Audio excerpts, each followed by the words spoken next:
is the WrestleBread Podcast, bringing you the latest news, recaps, and analysis of AEW and WWE. Get the unique perspective from a wrestling fan of over 25 years. Here's your host, Jaydee. So I'm alive.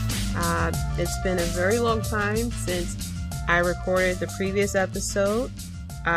Bit of a disclaimer. I did record a previous episode maybe about 2 weeks ago, and then had the intention to edit and actually release it, but I never got a chance to do it. So, what's going on, guys? This is Jaydee here, and this is episode 54 of the WrestleBread Podcast. I haven't recorded an episode since I think a week or two after WrestleMania, when they were doing all the releases. So it's been a very long time. I hope everyone is safe. Thank you for sticking around during this past about a month now of me not recording, tweeting just a little bit. To give an update, the reason why I haven't recorded is, quite frankly, I haven't really got a chance to sit down and watch Raw, SmackDown, AEW, NXT. I mean, I caught a little bit of it before Money in the Bank, but I really haven't been watching a lot of wrestling. I think I said this before, that my job had me moving around. Well, now they have me at a permanent location. It's an hour commute, and I'm taking public transportation because I don't drive. So it's been a bitch. And I get home, pretty much try to rest, try to get ready for tomorrow. And because it's such a long commute, I have to leave earlier than I normally do from my previous location. And even when they were just kind of like bouncing me around a little bit too. So it's been a pain. And a lot of times I either don't feel like watching wrestling or I'm just too tired to watch it. So I haven't really caught a lot, like I said, of wrestling since WrestleMania or Raw after Mania. And there has been a lot that has happened. Now, of course, I did catch Money in the Bank. If you follow me on Twitter, you saw some of the tweets and some of my thoughts of Money in the Bank. It was actually a pretty good pay-per-view for it to be not in front of a crowd in the middle of a pandemic. And of course, the main event was pre-taped just like WrestleMania. And I actually watched it twice. And I have a bit of I have an opinion of when I first watched it, and I have an opinion from when I watched it again. But before we get into the review of Money in the Bank, there are a few things that we have to get into. First of all, Becky is pregnant. If you didn't hear the news, I mean, who hasn't heard the news? Becky was pregnant. I haven't watched it, so I didn't even know that she wasn't really wrestling. And when they said that she had an announcement to make, I figured it was who her next opponent was going to be. And then I caught her promo not too far before Asuka came out. So when I heard what she was saying, I was like, is she injured or something like that? Because that's kind of the speech that you give when you're about to say that you're injured and you have to be out for a while. And then the reveal that the Money in the Bank women's match was actually for the title and not for the briefcase. Asuka's reaction was adorable. And then when Becky said, you're going to be the champion, or you're going to be the warrior, and I'm going to be a mom. And I was like, oh, that was a great announcement. Congrats to Becky and Seth Rollins, I guess. He looked really, I don't know if it was because he lost to Drew McIntyre or if he just found out also yesterday that Becky Lynch was pregnant. But like I said on Twitter, Seth Rollins was definitely giving me, she told me she was on birth control type of vibes. Also, that happened on Raw last Monday. The Viking Raiders played basketball. There was a basketball match between the Street Profits and the Viking Raiders that, of course, was a comedy bit. And this is what kind of frustrates me with WWE. They their tag team division is weak because they make it weak. Now the Viking Raiders are a comedy team instead of being taken seriously. I mean, their gimmick is that they are Vikings, didn't know Vikings play basketball, and that they know how to drop threes and half-court shots, whatever. So it's kind of frustrating that you have great tag teams. We've seen what the Viking Raiders did in NXT, so we know what they're capable of. And they could have an excellent feud with the Street Profits. Of course, the Street Profits had came off as a comedy team straight off the bat with their behind-the-scenes type of segments, but the tag team division is a bit weak because they're not really putting these tag teams in the forefront and taking them out of the comedy section of wrestling. We don't need comedy all the time with tag team wrestling.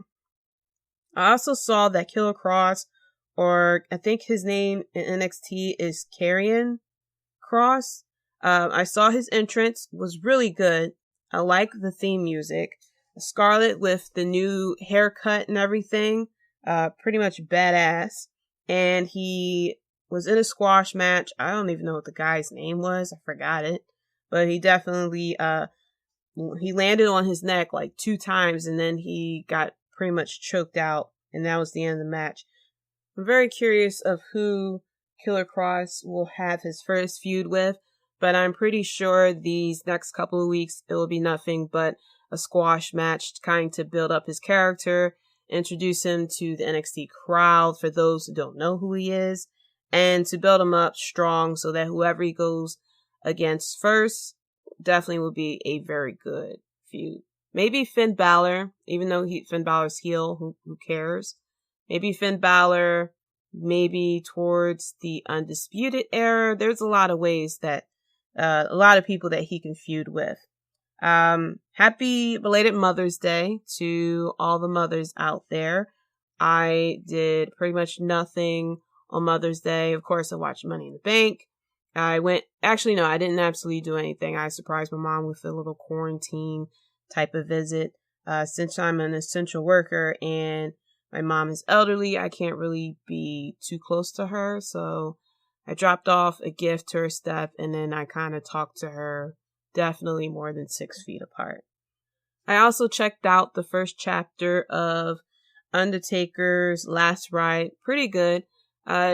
Definitely feels like we're coming to a close on the career of The Undertaker. This upcoming Survivor Series will be 30 years for The Undertaker in WWE. And it may be possible that that could be his last go. They may push it to WrestleMania, who knows, but it definitely feels like we're coming to a close on his career. And it's a bit sad because The Undertaker is one of my favorite wrestlers. He was definitely the reason why I started watching wrestling, really, and why I really kept going as far as watching wrestling. He was definitely one of my favorites. So to now reach the point where the person who got me into the wrestling business is now pretty much not too old, but his body is not allowing him to wrestle like he used to. It's kind of a sad way. It's a sad moment. It's bittersweet, but it's sad. Another thing that, as we saw on that first chapter of The Undertaker Last Ride, it was basically about his WrestleMania feud with Roman Reigns. Roman Reigns, who hasn't been mentioned, of course, or hasn't been seen on WWE since he dropped out of his WrestleMania match. And a lot of people assumed that he dropped out of his match because of the fact that he has leukemia, but they actually revealed that it's not due to leukemia. His immune system is very good. It's the fact that he just had him and his wife have twin boys now, twin newborns, and he decided to stay home for the kids because he didn't want to bring anything back to the children, which I commend him for that. It is scary to be out in the world during this pandemic, working and interacting with people. and it's a possibility that you may bring back something home that could harm your family. Especially the fact that he's wrestling, no gloves, no mask, definitely not 6 feet apart, and you don't want to risk that possibility. So I commend him for that. It is, your choice whether or not you want to work or not. I hope that, I'm going to guess that they're financially stable enough to make this move. I highly doubt that WWE is like paying some type of, not really a layoff, but some type of money because they're not working due to everything that's going on. But who knows? WWE tends to be a bit of a bastard, so. But all the luck to Roman Reigns. And hopefully everything will eventually come back to some type of normalcy. It's a pain in the ass of having to constantly wear a mask. I wear a mask for 8 hours a day. When I take off my mask, my face feels itchy. I feel like, I can finally breathe type of situation. So it's a bit of pain in the ass. As far as what's going on in Philly, we're still on a lockdown basically. The stay-at-home order has been extended to June 4th. And our number of cases have been going down. So that's a good thing. But our public transportation is supposed to go back to normal next week. So it's going to be stopping at every stop. I think I mentioned in the previous episode that they allowed for people to get on the buses for free. You have to go in through the back so that you're not face to face with the operator, because we only have one public transportation company running in Philadelphia.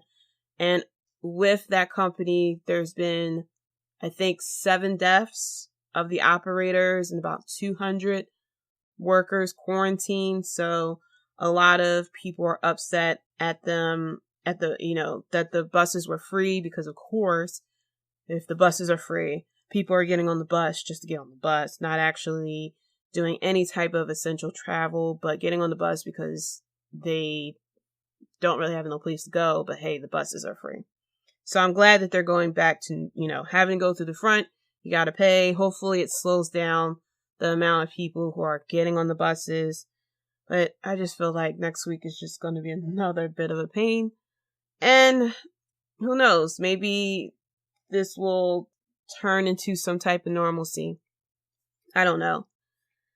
Let's get into some Money in the Bank review. So I did not have high expectations for this pay-per-view event, especially when I heard that the Money in the Bank matches will be occurring at the same time. I knew that something told me that it was going to be taped, and they did a really good job with the Boneyard match and the Firefly Funhouse match. Those matches were taped, so I figured that they would do just as good of a job with the Money in the Bank ladder matches.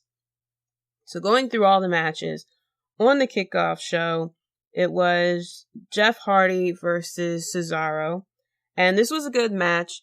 I had to look up to see if they actually fought each other before, because I felt as though this matchup hasn't happened yet, but they actually did fight each other April 17th in 2017.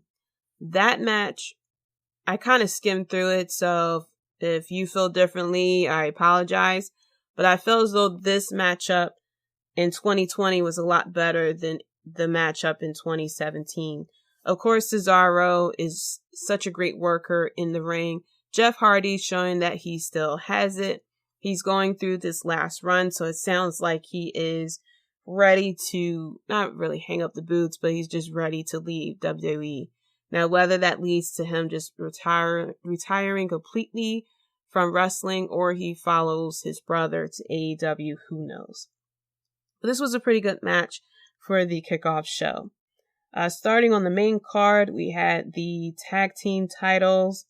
It was a fatal 4-way between the Lucha House Party, the Forgotten Sons, New Day, and Miz and Morrison. Now, I had the New Day winning, and with the kickoff show, I had Jeff Hardy winning. So I had those two right.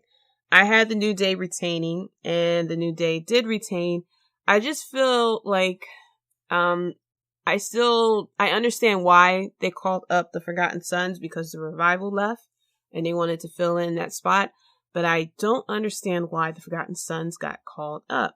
They're not really doing much with the Forgotten Sons. Maybe they did something the past couple of weeks, but it feels like, I don't know. I feel like the Forgotten Sons are being started off on the wrong foot. I feel that they may be going down the path of not really the ascension, but being called up and just being used as a throwaway, I should say. Miz and Morrison, always great. The Lucha House Party. I mean, the Fatal 4-Way match wasn't as good as it could be, especially the fact that you have the 3 tag teams who feature high flyers. But I don't know. It's just very underwhelming. And for it to be a Fatal 4-Way, it felt like a match that could have definitely happened on SmackDown or Raw. After that, we had R-Truth versus MVP. I didn't get the backstory of why this match happened. R-Truth comes out and plays it up like there was a crowd there. MVP comes out. R-Truth goes to do MVP's polls. MVP saying, "What are you doing?" And then R-Truth says, "Oh, I'm about to do it with you." And then randomly, Bobby Lashley comes out and tells MVP to take the day off. And Bobby Lashley then decides to fight R-Truth. Now, it seems like from what I saw on Raw that Bobby Lashley and MVP are together now, so I don't know where that leaves Lana. Or, where does that leave Lana? Are we still doing this storyline of her being the wife? Especially since Rusev is gone. It seems like they're not really doing a lot with her now since her husband's gone and they're married. There's no, angry ex-husband lingering. So I don't know what they're going to do now with this storyline between Lana and Bobby Lashley. It may just fizzle out and then that would be the end of it and we won't know, what's going to happen next. So I don't know why this match, what was happening. This match definitely could have happened on Raw or SmackDown. R-Truth is hilarious. Definitely a national treasure. He and then on Raw too. I kind of had Raw muted because I was showing the hubs the Money in the Bank ladder matches, so to get his opinion on it. So I was rewatching it with him. So I had Raw muted, and I see that now R-Truth has fake teeth and he's cross-eyed. So I didn't catch what that was about, but nevertheless, R-Truth is always hilarious. So I originally had R-Truth winning because he was going against MVP. But then Bobby Lashley comes out and I was like, well, of course Bobby Lashley's going to win because reasons. And that's exactly what happened. Bobby Lashley won. After that, we had Bayley versus Tamina. Now the thought crossed my mind that they could possibly put the belt on Tamina. But I knew that would be like the worst thing to do because there is a very recent documentary released about her father. And I guess, I don't know. They had to know that was coming. And she still had the title shot. But she has this weird gimmick now where she's smiley, but she's like bipolar or something. I don't know. The thing that weirded me out with this match is that they were talking during the match, and I don't know, sometimes it sounds like they're having a fake conversation, if you know what I mean. It's just a weird gimmick for Tamina. I guess she's like going to therapy or something like that. Now, the match between Tamina and Bayley was a lot better than I expected. I thought this would be a total train wreck because, Tamina really doesn't put on 5-star matches, let's be honest. So I really didn't expect much out of it. Of course, everyone was kind of drooling all over Sasha Banks in the bodysuit. I mean, truthfully, body goals to rock a bodysuit like that. I was expecting I went with Bayley on this one, but I had the idea in the back of my head that Sasha Banks could possibly turn on Bayley because they keep dropping so many hints that she's going to eventually turn on Bayley and cost her the title because she wants the title for herself. And I thought that's probably what would have happened here, that Sasha Banks would have caused Bayley the title and turned on her then. But it looks like that's not what was happening. So I didn't catch the times of how long these matches went, but I feel like this match between Bayley and Tamina was at a pretty good time. It didn't feel like it didn't feel too rushed, and it didn't feel like I was sitting in the middle of another Batista and Triple H match. So this was pretty good. It was just a really bad finish. I mean, it was this weird roll up that Bayley did, and Tamina wasn't on her shoulders like that. So very bad ending to what could have been a much better match. After that, we had Bray Wyatt versus Braun. Now, I put down Bray Wyatt, and I completely wasn't thinking, because I should have put down Braun Strowman, because Braun Strowman is going against Firefly Funhouse Bray Wyatt and not The Fiend. So obviously, Braun Strowman is winning so that he can go against The Fiend again. Now, Bray Wyatt, of course, comes out his usual Firefly Funhouse self, and his whole thing was to get Braun Strowman to come back home, have him wear the black sheep mask and things like that. And there was a bit of a cameo with Huskus, and then later on with the rest of the puppets. And there was someone who argued how you can't have wrestlers ringside, but you have the puppeteers, I guess they decided not to do it because they didn't want to really copy. It seemed like they're copying off of AEW by having people ringside. And I guess to limit how many people would be in the arena at that time. That's my only guess. But it wouldn't really make sense because you had 8 people around the ring. So, I don't know. But Braun Strowman ended up wearing the mask, and Bray Wyatt was telling him that he's home. Braun Strowman puts his arms in the air, and you kind of felt that Braun Strowman was going to pretty much shake his head no, and then just take over the match from there. It wasn't really the best Universal match that I've seen. Of course, we all knew that Bray Wyatt wasn't winning because it's going to be The Fiend. And I feel like it's The Fiend that's going to take the title off of Braun Strowman. Sorry, Braun Strowman.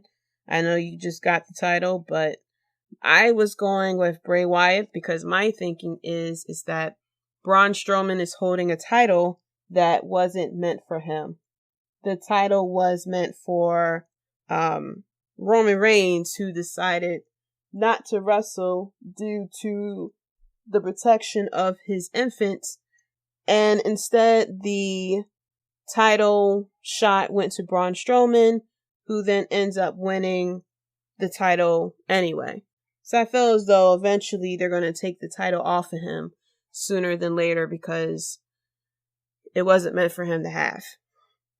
But this was an okay match, like I said. It wasn't really the best. We're all waiting for the real match of Braun Strowman versus The Fiend anyway. I feel as though hopefully that would be a better match than The Fiend versus Goldberg.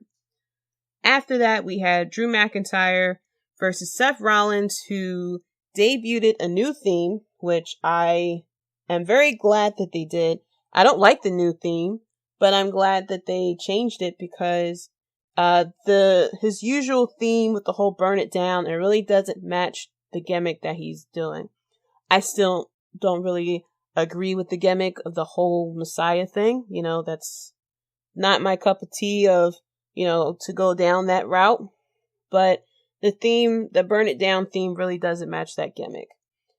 This was a good match, of course. Seth Rollins always know how to put on a good match. Drew McIntyre, they're definitely displaying his dominance. There was, the surprising thing was that Drew McIntyre kicked out of the curb stomp, which is a bit surprising because now we're showing that, you know, finishers aren't as damaging. I'm going to assume that maybe Seth Rollins will be debuting a new finisher sooner than later if Drew McIntyre is sitting here kicking out of the curb stomp. The weird thing that happened afterwards, and I had Drew McIntyre retaining his title, because I feel as though it's not really, even though the build up for this matchup was pretty good, I feel as though it is not time for Drew McIntyre to relinquish his title reign. Now, I think they're going to try to hold off until Drew McIntyre finally gets in front of fans so that we can all celebrate and the internationals can go crazy because their boy is a Universal Champion. That's my thinking. I think that they're just going to wait for that moment for him to get in front of the fans before he drops the title. Because he has a lot of popularity. I'm not quite sure how well his shirts are selling, but I'm pretty sure they're doing very well because he has a lot of people that are not following him, but is very happy that he won the title. So I expected Drew McIntyre to retain his title. The thing that I'm surprised about, at the end of the match, Drew McIntyre goes for the handshake, pretty much telling Seth Rollins, you know, you tried, kid. You did pretty good, kid. And I was expecting Seth Rollins to slap his hand away because normally that's what someone who is a heel do. And Seth Rollins actually shook his hand.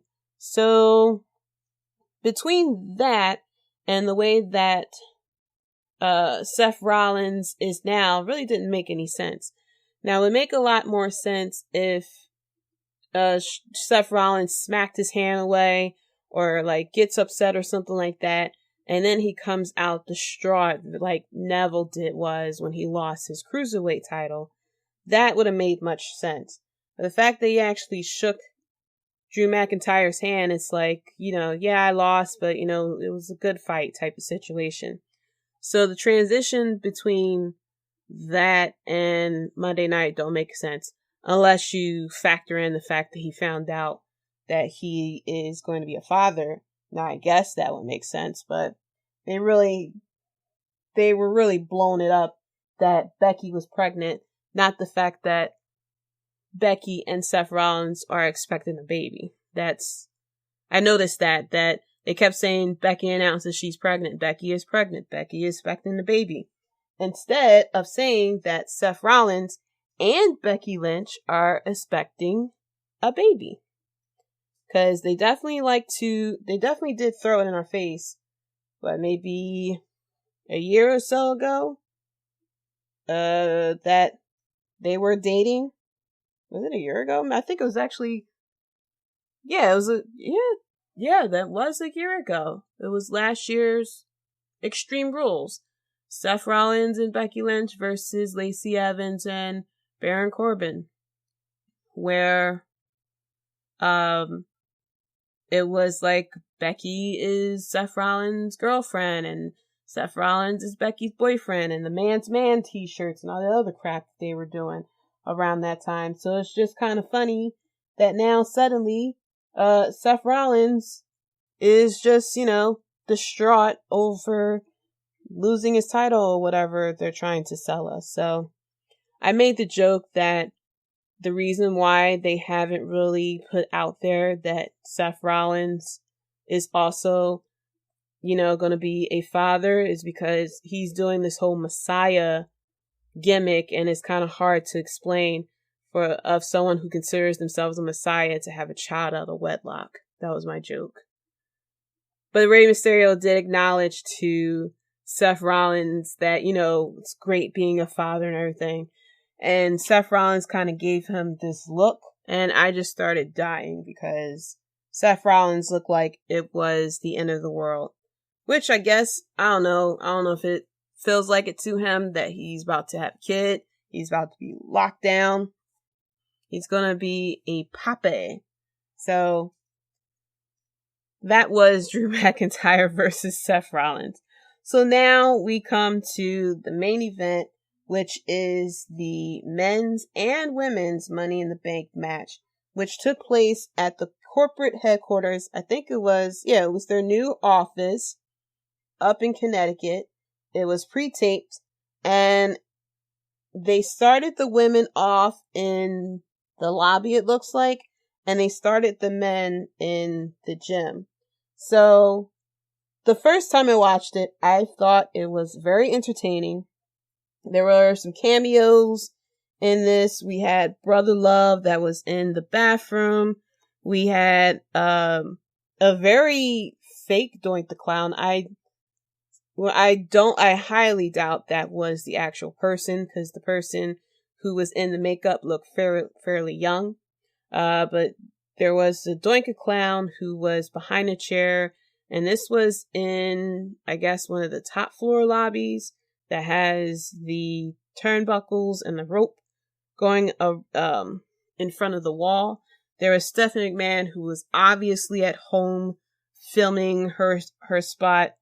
Paul Heyman in catering, which was so out of place. I mean, why is Paul Heyman eating somewhere by himself?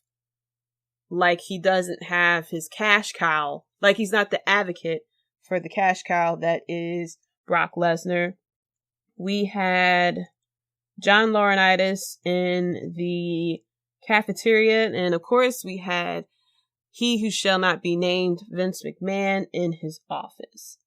So with the men starting out in the gym, Otis ends up putting a weight on AJ Styles. AJ Styles was stuck, and he called out for Rey Mysterio to help him. Of course, Rey Mysterio did not help him. Baron Corbin throwing a, what was it? It was one of the weight plates into glass and broke it. This is just the highlights on the men's side of what happened. Daniel Bryan giving Baron Corbin yes kicks, with Otis sitting there chanting yes as well. AJ Styles was sitting there having flashbacks, I mean straight up PTSD, because of him being in the Boneyard match. He was looking for Rey Mysterio. He opens the door into a room, and it was just a casket in there, and the room was lit purple. It was like this bluish purple color. And he goes to close the door. Aleister Black kicks him into the room, and then closes the door behind AJ Styles, with AJ Styles screaming no. Otis and Nia Jax doing a stare down, which I don't know how Nia Jax was able to keep a straight face, because Otis walks up and he starts chewing on this hoagie, and he's like, it's a glob of food in his mouth, and he's sitting there chewing. Then Otis being in the cafeteria saying pie, and then comes the spot where they're at the ring, and Baron Corbin looking like he killed two people by throwing Rey Mysterio and Aleister Black. What looked like, the way the camera was set up, it looked like he threw them off the roof. Of course, we all knew that there was a second roof. You could obviously see it when they kept doing those aerial shots of the ring on on top of the headquarters.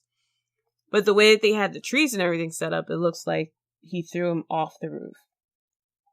Otis ends up winning the Money in the Bank briefcase, which when Aleister Black got thrown off the roof, quote unquote, I screamed, no, that was my pick. And then I was like, oh, maybe it'll be AJ Styles. And very, very weird ending with AJ Styles and Baron Corbin both having their hands on the briefcase. There was a run-in with Elias, which I didn't even catch the first time. Elias hitting Baron Corbin with a chair. AJ Styles then fumbles the briefcase and it lands into Otis's hands. Now, Otis wasn't able to get onto the ladder. He took a step and one of the rungs broke. And then he tries to climb up again and the ladder tilted towards his side. But Otis wins the Money in the Bank, which a lot of people didn't guess. There were a lot of people who were a bit upset about it, which I kind of don't understand because a lot of people keep talking about how they want opportunities given to people, and they give an opportunity to, of course, to someone that not a lot of people was rooting for, and of course, everyone kind of shits on it.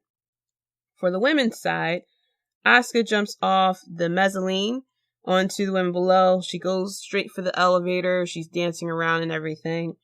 Shayna, Carmella, and Dana Brooke, I believe it was, or Lacey Evans, was running up the steps after her. And for some reason, they caught up with her. They went into this conference room.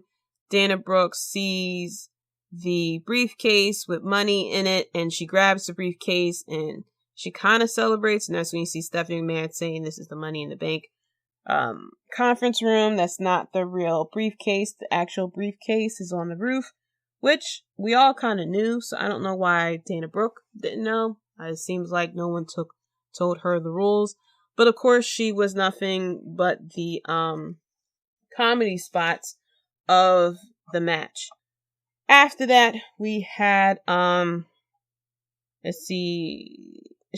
when the spot where the men and women both run into each other, where Paul Heyman was eating, there ended up being a food fight, and there is this spot where Shayna Baszler had Rey Mysterio in a chokehold, and I cried out and started laughing because poor Rey Mysterio getting choked out like that. And then she lets him go and he gets squashed by Nia Jax and Otis. So, poor Rey Mysterio. And then we get to the ring. Asuka, of course, pulling away every single time. Shayna Baszler caught up to her, but Asuka was able to slip away. Nia Jax picks up Shayna and chokeslams her or throws her into the wall. And that was the end of it. That was the last that we saw of Shayna Baszler. I don't remember what really happened with Carmella, but I know definitely not all the women made it to the ring. Once we get to the ring, it was Nia Jax, Asuka. Well, Asuka was going for the briefcase. And then Baron Corbin gets there. And for some reason, Baron Corbin was blocking Asuka from grabbing the women's briefcase, which really didn't make any sense. Had he, increased his IQ, maybe about 20 points or something like that, he would have realized, hey, you grab the women's briefcase and I'll grab the men's briefcase, and that would have been it. That would have been over for the match. Asuka wins the briefcase early, and then it was revealed on Monday Night Raw the next day that the briefcase actually contained the women's championship belt because the match was actually for the women's championship. And I understand why that was a secret, because then people would have wanted to know, why is Becky Lynch relinquishing the title? But it just felt a bit underwhelming for me. I don't know how it felt for other people. But when they revealed it was actually for the title, it was just okay, not really okay, but I wish that moment was a lot bigger for Asuka. Her winning the Raw Women's title, because it was something that we wanted for Asuka ever since she won the Royal Rumble. But of course, that's when Ronda Rousey comes back, and Asuka never really got the chance to become Raw Women's champion. So she is now the second Grand Slam champion as well. And I'm happy for Asuka. This is something that I wanted for her ever since she debuted it onto the main roster, for her to win all the titles, because she is awesome. And no one is ready for Asuka. I don't know, mainly because there was no audience there. I can only imagine the pop that would have got if the audience was there for Asuka, especially for when Becky Lynch made her announcement. And there were some people who claimed that they knew that she was pregnant beforehand, but didn't release it due to respect. And I'm like, come on, please, okay? This is one of the moments that they kept very quiet about it. I really, now I heard that someone did leak it out and people was looking into it to see if it's true. But I believe that not a lot of people knew that this was going on, because everyone wants to be the first to break the news. So please, if anyone out there is claiming that they knew about it and decided to keep it a secret, I highly doubt that. Especially if they're one of those websites that like to break breaking news as soon as it happens, or sit there and claim some dumbass rumor that's not even true. Please. Now, the first time I watched the Money in the Bank championship matches, I was thoroughly entertained. The endings I didn't like. I didn't like how quick Asuka won the title. Not all the women made it to the ring. And I didn't like the whole fumble landing into Otis's hands. I felt as though I'd rather for Otis to climb the actual ladder.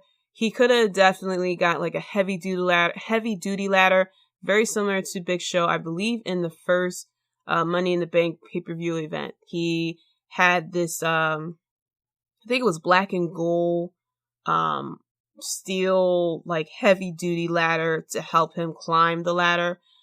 I think that's the one where Kane ended up winning the briefcase. But I would love for Otis to, he's in a tag team called Heavy Machinery. You telling me he doesn't have a damn ladder that he can climb up? Maybe he's afraid of heights or something, but come on, dude. At least let him get a heavy duty ladder and go up four steps. Like, come on. I didn't like the fact that he had the comedy bits, but he didn't really climb the ladder. It felt like, it felt very similar to when Carmella won her Money in the Bank. I'd rather for Otis to have climbed up and got the title. Like, mistakenly knock off AJ Styles or something and then climb up and get the title. Get the briefcase. I'd rather for Otis to win that way. But for him to it was kind of very sudden, and it was just like a what type of moment. Now I'm fine with Otis winning the briefcase, give opportunities to different people. I don't know what this means for Heavy Machinery. Like I keep saying, WWE is in need of having good tag team feuds, and they seem to just put their tag teams on the back burner. So I highly doubt that, Heavy Machinery is going to really benefit from him having the briefcase. It seems like now he may be going on a singles run. And as far as with Asuka, I'm very, of course, happy that Asuka won the briefcase. She was my secret pick. I had Shayna winning because that seemed to be where WWE might have gone. Aleister Black was my pick on the men's side. I just didn't like how quickly Asuka got the briefcase. And then watching it the second time, there was a lot of things that I caught. Like I said, I didn't catch the first time Elias hitting Baron Corbin with the chair the first time. How often they caught up with Asuka, even though she definitely had a big head start. Especially the fact that she took the elevator. But somehow she got caught up with the guys, and still the women were able to catch up to her every single time. I didn't understand that. I didn't understand once they got to the ring, they continued with the 90s action movie soundtrack in the background. I did appreciate that the commentators were quiet, that we weren't hearing Michael Cole saying vintage Rey Mysterio or anything like that. But I wasn't really feeling the music when they got into the ring, because it kind of felt like a bit of a parody of a wrestling match after that. I'm cool with the music when, with the Boneyard match, because that wasn't in a ring. That was definitely in a cemetery, not really a cemetery, but somebody's backyard or something like that, where there was a cemetery. And so the music kind of added to the experience. And I didn't mind it with the Firefly Funhouse, because it was basically you running through the middle of the circus where Bray Wyatt had John Cena go through, his past and which way he could have went if he turned heel and things like that. So when they were going through the headquarters, I didn't really mind too much the music, because there was a lot going on and you really didn't pay too much attention to the music, because it was helping not really tell the story of everything that was going on, but it kind of helped things along. But once they got into the ring, I wasn't really feeling the music. And then because they kept changing the music depending who had the offense and what was going on. So they had some type of like hip hop type beat when Otis was doing the worm or the caterpillar. And then they switched it to this like heavy metal rock music when Aleister Black came in. And I wasn't really a big fan of that. Another thing I had a problem with is that, I don't know, it didn't feel, the women's side, a lot of people felt as though the women weren't as much featured as the men. I felt as though a lot didn't happen with the women than it did with the men. I mean, there was a lot more connections, I would say, with the men's side, with AJ Styles going after Rey Mysterio because Rey Mysterio left him. And then there was a bit of a story with AJ Styles having this PTSD because he saw the picture of The Undertaker, and then he saw the room with the casket and, him going after Rey Mysterio, like I said. Baron Corbin, and then AJ Styles and Daniel Bryan with Vince McMahon. For the women, it was just the Money in the Bank briefcase room. And it was just like Nia Jax is laid out. Shayna Baszler is laid out. I didn't really like the fact that they had Shayna Baszler as like this badass. I mean, she was more badass to me than Ronda Rousey was. And she wasn't really as dominant as I would like for her to be. They kind of did it with Nia Jax, with her being somewhat dominant. But really, and then Dana Brooke was the bit of the comedy relief for this whole match, which at first it was funny, but then they kind of had to do without. I mean, like I had felt the first time I watched it, this was like the car crash. Like, it was so bad that it's good type of thing. And then when you watch it again, you kind of pick up on a lot of things that you missed the first time. And it kind of loses a bit of a shine. Overall, I felt as though this was a good pay-per-view, but I'm hoping that they do a lot better with, I'm hoping that they do a lot better next time. Maybe they really shouldn't feature both Money in the Bank matches at the same time, because it felt like the issue that a lot of people thought would happen, not a lot of time was given to each individual. Shayna Baszler really wasn't. Once it got to the ring, Shayna Baszler was out. You really didn't feature a lot of the women, and then Asuka won the briefcase so quickly. The men, all the men got to the ring, but then you had Aleister out, Rey Mysterio out, I believe Daniel Bryan was out too, and it's just like, it wasn't really, I mean, look at the Money in the Bank briefcase matches and compare that to the Money in the Bank briefcase match back in 2010, I think it was, the first Money in the Bank pay-per-view event. I mean, once it got into the ring, it kind of fell apart for me. There wasn't a lot of spots like that, like it would be with the Money in the Bank match for whatever reason. I mean, it was pre-taped. They have a lot of time to do these spots. I guess they didn't really want anyone to get injured. That's what I'm going to guess the reason why it wasn't like this. But I don't know. I felt as though they could have done a lot better. I think they could have done a lot better. And I was going to cut them slack, but this was pre-taped. This was planned out. This was someone sat down and thoroughly planned all this out because they had the music and they had the camera angles and everything. So I felt as though they could have done a lot better with it. It was still good, but I felt as though they could have been done better, especially the fact that it was pre-taped. If this was live, I would have cut them a lot of slack because it's live. There's only but so much you can do. But the fact that this is pre-taped, come on, you could have done a lot better with that. So that is my thoughts on the Money in the Bank and for the Raw that happened earlier this week as well. So that's it for the WrestleBread podcast. Thank you so much for listening. Be sure to follow me on Twitter at Jaydee Talks. That's JAYDE Talks. And be sure to follow the podcast at WrestleBread as well. Next week, I promise, I'm going to try to record an episode. We have Double or Nothing coming up next week, and I will definitely get a predictions episode out.